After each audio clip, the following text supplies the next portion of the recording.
성도 여러분 안녕하십니까? 행복한 안식일입니다.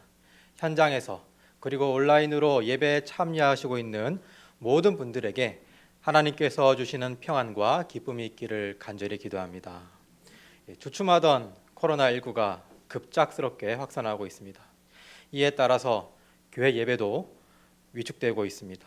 이러할 때일수록 있는 곳에서 삶의 예배를 하나님께 드림으로 우리 공동체가 잘 유지되기를 간절히 원합니다. 예수님께서는 말씀하셨습니다. 마태복음 16장 18절입니다. 다 함께 읽겠습니다. 시작. 내가 이 반석 위에 내 교회를 세우리니 음부의 권세가 이기지 못하리라. 우리의 뿌리는 예수 그리스도이십니다. 우리가 예수 그리스도에게 뿌리를 내리고 있는 한 그 어떤 것도 우리 교회를 흔들지 못할 것입니다. 계신 곳에서 진심으로 예배함으로 더욱더 하나님과 함께하는 안식일이 되었으면 좋겠습니다. 오늘은 어떠한 형편에서든지라는 제목을 가지고 함께 하나님의 말씀을 나누고자 합니다. 세상에서 가장 폭이 넓은 강이 어떤 강인지 아십니까? 아마존 강일까요? 나일 강일까요? 낙동강일까요? 한강일까요? 우리가 알고 있는 강이 아닙니다. 제가 아무것도 염려하지 말라라는 책에서 봤는데 우리가 알고 있는 강이 아니었습니다. 어떤 강이었냐면 만약에 뭐뭐 하기만 한다면이라는 강이 있다고 합니다. 만약에 뭐뭐 하기만 한다면이라는 강이 가장 폭이 넓은 강이라고 합니다. 수많은 사람들이 만약 뭐뭐 하기만 한다면이라는 강에 두 개 서서 동경의 눈으로 건너편을 바라본다고 합니다. 강을 건너고 싶지만 타고 갈 보트가 없기 때문에 그 강을 건너지 못합니다. 그들은 만약 뭐뭐 하기만 한다면 강이 그들을 좋은 삶으로부터 멀리 떨어놓았다고 굳게 믿고 있습니다. 만약 내가 돈을 더 많이 번다면 더 좋은 삶을 살 수 있을 텐데, 만약 내가 더 건강하기만 한다면 더 좋은 삶을 살 수 있을 텐데, 만약에 내가 이사를 가기만 한다면, 만약에 내가 무엇만 있다면, 만약에 코로나가 없었더라면, 그렇다면 더 좋은 삶을 살 수 있을 텐데. 혹시 여러분들도 만약 뭐뭐 하기만 한다면 강이 여러분들을 가로막고 있지는 않은지요? 그 강만 건너면 좋은 삶이 기다릴 것 같습니까? 그렇다면 우리는 염려의 원인을 찾은 것입니다. 우리가 조급하게 만약 뭐뭐 하기만 한다면이라는 강을 건너려고 하지만 강을 건너지 못할까 봐 걱정 중에 있습니다. 그래서 더 오래 일하고 더 많은 돈을 가지려고 하고 더 많은 책임을 맡습니다. 그리고 스트레스를 받고 빛을 지고 잠을 줄이고 더 오래 일하는 것입니다. 건강을 잃으면서까지 그 강을 건너려고 노력을 많이 합니다. 이 모든 것이 만약 뭐뭐 하기만 하다면이라는 강을 건너는데 드는 뱃삭입니다. 그런데 사도 바울은 다른 삶의 방법을 우리에게 제시하고 있습니다. 사도 바울은 좋은 삶은 상황이 변할 때가 아니라 상황에 대한 우리의 태도가 변할 때 좋은 삶이 시작된다고 우리에게 권면하고 있습니다. 염려에 대한 사도 바울의 처방을 우리 다 함께 읽어보도록 하겠습니다. 빌립보서 4장 6절에서 7절입니다. 빌립보서 4장 6절에서 7절 다 함께 읽어보겠습니다. 시작. 아무것도 염려하지 말고 오직 모든 일에 기도와 간구로 너희 구할 것을 감사함으로 하나님께 아뢰라. 그리하면 모든 지각에 뛰어난 하나님의 평강이 그리스도 예수 안에서 너희 마음과 생각을 지키시리라. 여기서 바울의 중요한 처방이 나옵니다. 그것은 바로 감사함으로입니다. 무엇이라고요? 감사함으로. 우리가 무엇을 도와주세요, 무엇을 주세요, 무엇을 보여주세요 라고 하는 기도를 할 때에 그 안에 감사합니다라는 단어가 들어가야 한다는 것입니다. 그렇게 한다면 하나님께서는 우리의 마음문을 지켜주십니다. 우리의 마음문 앞에 보초를 서주십니다. 걱정과 나쁜 생각들을 지나가지 못하게 해주십니다. 하나님께서 주시는 은혜들만 생각나게 해주십니다. 맥스 루케도 목사는 이런 말을 했습니다. 당신이 누리는 복을 살펴볼 때 어떤 일이 일어나는지 보라. 염려가 짐을 챙겨 뒷문으로 달아날 것이다. 감사하는 마음에는 걱정이 끼어들 틈이 없다. 진심 어린 감사는 걱정을 질식시킨다. 우리가 하나님께 대한 진심 어린 감사를 드릴 때에 우리의 걱정은 질식되고 말 것입니다. 오늘은 사도 바울의 옥중 서신을 통하여 그리스도인의 참 기쁨의 비결을 함께 알아가 보도록 하겠습니다. 다 함께 빌립보서 4장 10절에서 13절을 읽도록 하겠습니다. 짝수들을 제가 읽고 홀수절을 우리 성도님들께서 읽어주시면 감사하겠습니다. 제가 먼저 읽겠습니다. 내가 주 안에서 크게 기뻐함은 너희가 나를 사랑한 것 같이 이제 다시 싹이 남이니 너희가 또한 이를 위하여 생각은 하였으나 기회가 없었느니라. 말하는 것이 아니라 어떠한 형편에서든지 내가 자족하기를 배웠노니 내가 비천에 처할 줄도 알고 풍부에 처할 줄도 알아 모든 일에 배부르며 배고픔과 풍부와 궁핍에도 일체의 비결을 배웠노라.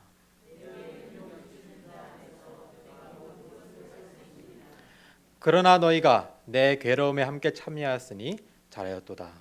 아멘. 이 말씀의 배경을 먼저 보도록 하겠습니다. 사도 바울은 지금 로마에 있습니다. 로마에 있는 어디에 있을까요? 감옥에 있습니다. 사도 바울은 옥중에서 빌립보 교인들을 위한 편지를 쓰고 있습니다. 빌립보의 배경을 말하며 말하지 않을 수 없는 한 인물이 있습니다. 바로 에바브로 디도입니다. 빌립보 교회는 에바브로 디도를 옥중에 있는 바울을 돕기 위하여 로마로 파송하였습니다.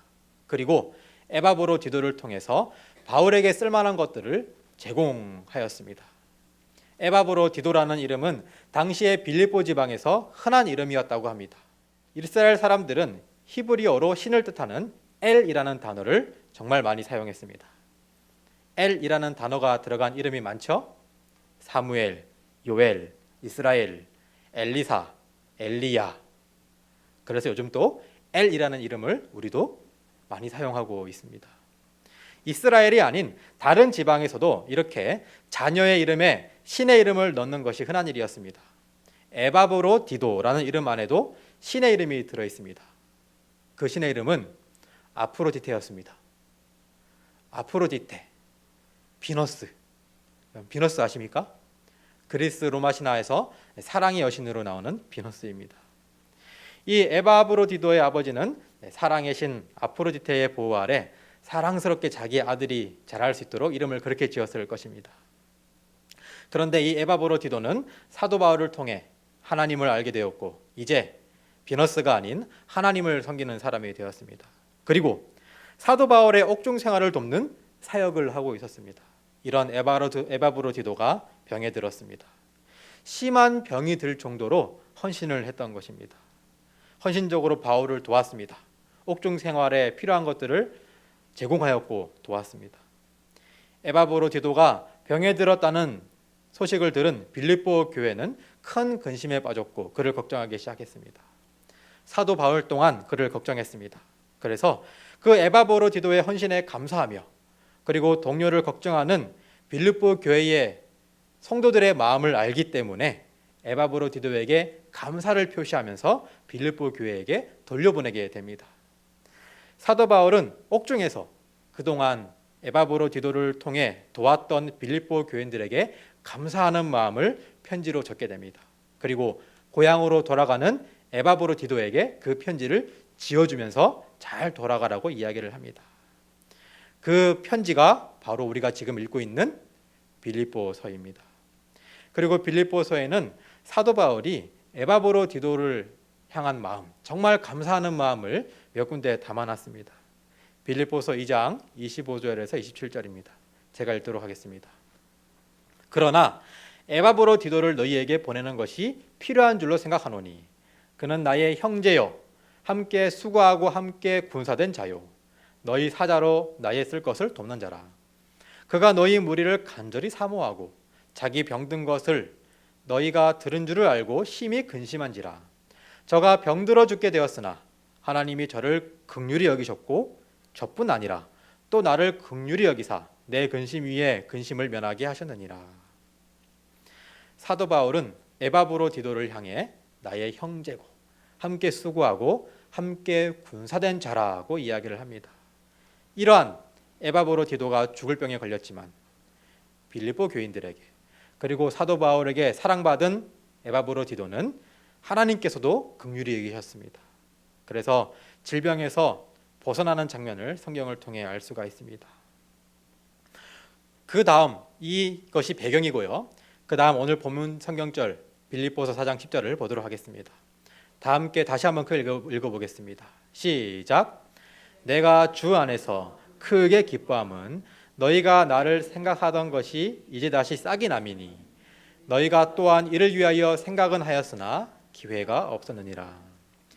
에바브로디도를 통해 사도 바울에게 전해지던 빌립보 교회의 지원이 얼마 동안 끊겼던 그런 기간이 있었던 것 같습니다. 그러다가 다시 빌립보 교회와 연락이 되기 시작했고 지원이 시작되었습니다. 이에 대해 사도 바울이 이야기합니다. 군대에 있을 때에 계속 편지와 과자를 보내주던 친구가 있었습니다. 남자인지 여자인지는 우선 비밀로 하겠습니다. 그런데 계속해서 오던 택배가 편지가 어느 순간 끊겼습니다. 참 불안했던 기억이 있습니다. 첫 번째, 과자가 오지 않아서 물질적으로 아쉽고, 둘째, 그 친구에게 무슨 일이 있나 걱정하게 되고, 셋째, 나에 대한 우정이 식었나 걱정하게 되었습니다. 옥중에 있는 사도 바울에게 이러한 선물과 소식들이 얼마나 소중하고 힘이 되었을까 생각해 보게 됩니다. 옥중에서 뭐 하나 풍족한 것 없습니다. 밖에 소식에 굶주려 있습니다. 빌립보 교회에서 오는 편지와 여러 가지 물품들은 사도 바울에게 정말 힘이 되었을 것 같습니다. 제 입장으로는. 그런데 이 물품이 끊기게 되었습니다. 그러다가 이제 오기 시작합니다. 그래서 사도 바울이 내가 주 안에서 크게 기뻐한다. 왜냐하면 너희가 나를 생각하던 것이 다시 싹이 났기 때문이다라고 말했을까요? 어떻게 보면 우리가 택배를 기다리던 마음과 같은 심정을 사도 바울도 느낀 것 같은 그런 느낌을 받을 수가 있습니다. 그런데 바로 다음 절에 사도 바울은 저처럼 생각하는 사람이 있을까 봐 바로 성경절을 통하여 해명하고 있습니다. 근데 이 해명이 세 절이나 있습니다. 첫 번째 해명을 우리가 함께 들어보도록 하겠습니다. 빌립보서 4장 11절입니다.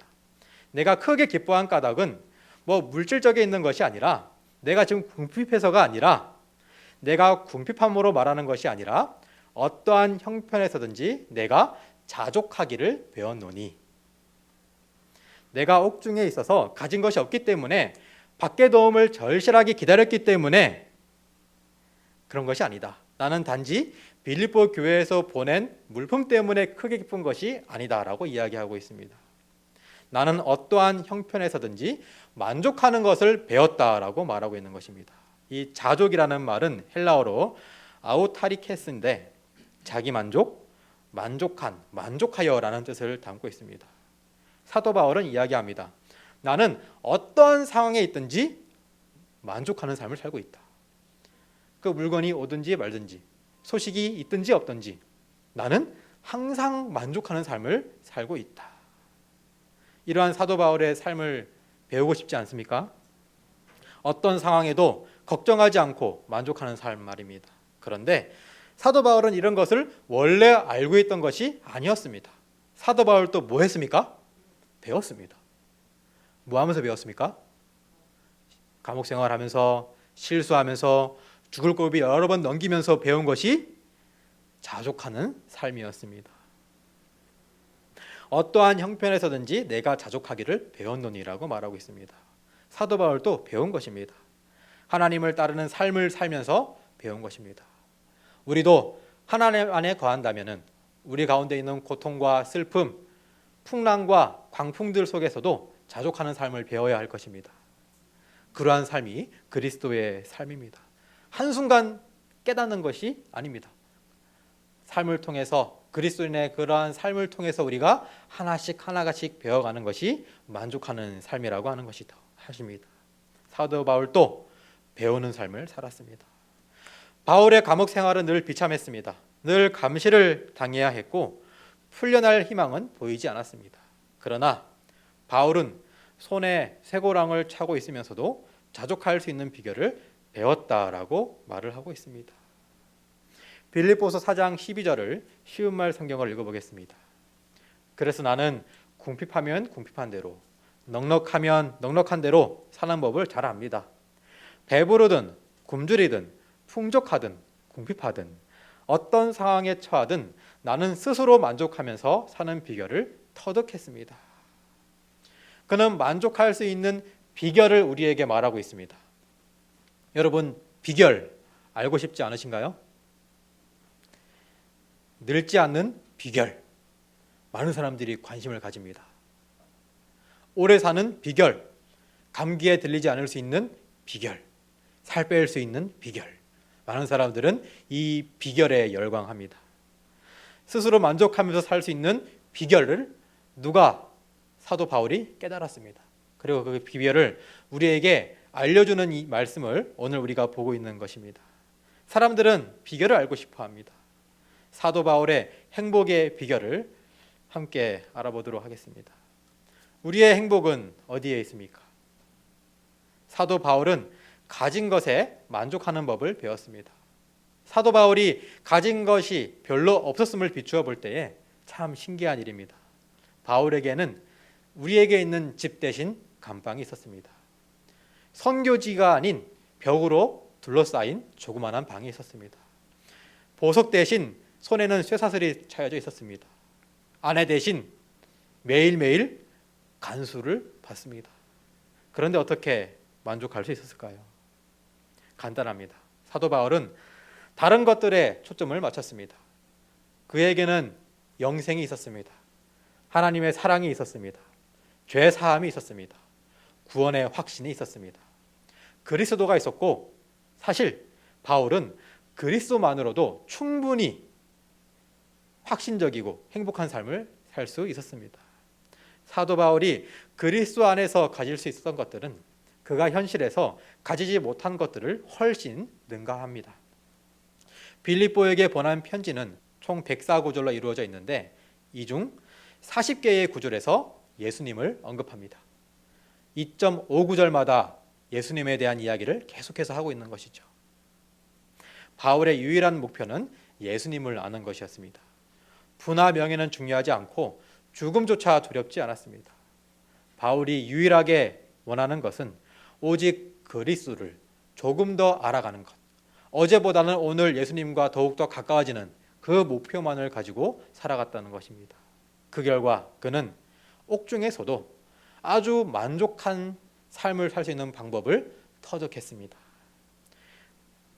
사도 바울의 두 번째 해명, 나는 너네들이 보내준 것 때문에 기뻐하는 것이 아니라 13절 다 함께 읽어보겠습니다. 시작. 내게 능력 주시는 자 안에서 내가 모든 것을 할 수 있느니라. 내가 비록 옥중에 있지만 나는 하나님 안에서 모든 것을 할 수 있다고 고백하고 있습니다. 너네들이 보내준 물품이 도착하지 않을 때라도, 편지가 없을 때라도 나는 행복하다. 나는 내게 능력 주시는 자 안에서 모든 것을 할 수 있다. 세상의 그 어떤 것도 사도 바울로부터 자유와 만족감을 빼앗을 수 없었습니다. 왜냐하면 사도 바울은 하나님 안에 있었기 때문입니다. 그런데 이렇게까지 심하게 이야기하면 그 선물을 보낸 빌립보 교회와 선물을 배달한 에바브로디도 무한하지 않습니까? 나는 이렇게 보내줬는데 이것 때문에 기쁘다고 이야기를 안 하시네, 이렇게 생각할 수도 있습니다. 생각해서 선물을 보내줬더니 선물 때문에 만족한 것이 아니라 나는 그게 있으나 없으나 만족하고, 빌립보 교회 도움 때문에 그래도 감옥에서 숨쉬고 살았다고 말하는 것이 아니라 언제나 숨쉬며 살아간다. 여러분이 선물을 보냈는데 이런 딱 대답이면 어떨까요? 서운하겠습니까? 이렇게 서운할까 봐 사도 바울은 세 번째 해명을 하게 됩니다. 세 번째 해명입니다. 다 함께 읽어보겠습니다. 시작. 그러나 너희가 내 괴로움에 함께 참여하였으니 잘하였도다. 칭찬합니다. 그러나 여러분들이 나의 고난을 생각하며 함께 나를 돕는 일에 참여한 것은 참으로 잘한 것입니다. 라는 말로 그들을 칭찬합니다. 사도 바울이 참 시크하고 신사적인 면이 있었던 것 같습니다. 초대 교부 중에 크리소스톰이라는 아주 유명한 설교자이자 성직자였던 사람이 있었습니다. 그는 하나님의 말씀대로 살아가기 위해 노력했던 성직자로 유명합니다. 4, 5세기경을 살았습니다. 그의 그런 태도를 인정받아서 대주교 자리까지 올라가게 됩니다. 이 일화 가운데 어떤 일화가 있냐면 그가 설교하는 곳에는 좀도둑들이 아주 많았다고 합니다. 왜냐하면 설교가 너무나 강력해서 많은 사람들이 그 설교에 한번 빠져들면 어떻게 됩니까? 하나님 말씀에 완전하게 집중하게 돼서 물건을 다 놓아놨다고 합니다. 그래서 좀도둑이 많았다라는 일화가 있습니다. 그는 대주교의 자리에서 강력하게 말씀을 전파하게 됩니다.